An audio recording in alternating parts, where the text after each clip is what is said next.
il y a forcément aujourd'hui la nécessité de trouver la solution.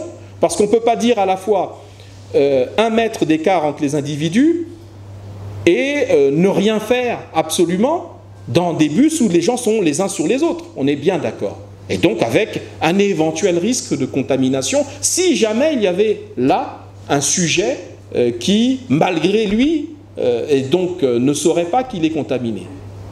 Parce que si quelqu'un savait qu'il l'était, ou qu'il l'est précisément à ce moment-là, je pense qu'il serait assez responsable d'abord pour se rapprocher des autorités, et ensuite pour ne pas prendre un bus, sauf si on rentre dans des considérations qui relèveraient presque de la sorcellerie, où quelqu'un dirait « non, j'ai envie de contaminer du monde », mais je ne vois aucun compatriote faire ça, sincèrement. Donc oui, vous posez un vrai problème.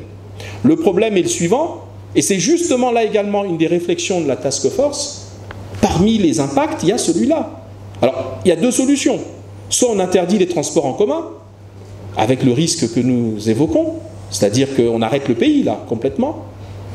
Et ça veut dire que tous ceux qui représentent la grande majorité des salariés dans notre pays, que ce soit des agents de la fonction publique ou que ce soit des agents d'entreprises privées, utilisent des transports en commun. Vous arrêtez les transports en commun à travers le pays et vous empêchez les gens quasiment d'aller sur leur lieu de travail.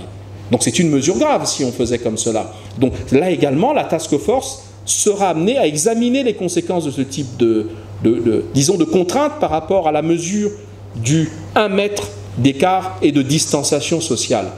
Alors, il y a plusieurs formules possibles. Moi, j'en cite une, mais c'est une réflexion personnelle. Est-ce qu'on ne peut pas arriver à un moment donné à se dire, là où on met 20 personnes, je prends un exemple, dans un bus, bah on en mettra 10, ou 9, ou 8.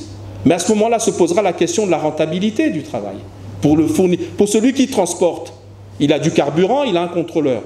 Vous mettez moins de passagers ou la moitié ou un peu moins de la moitié, forcément ça a un impact sur son chiffre d'affaires et donc sur son business, c'est-à-dire la rentabilité. Mais voilà toutes les notions. On parle des bus, mais on peut parler d'autres secteurs d'activité.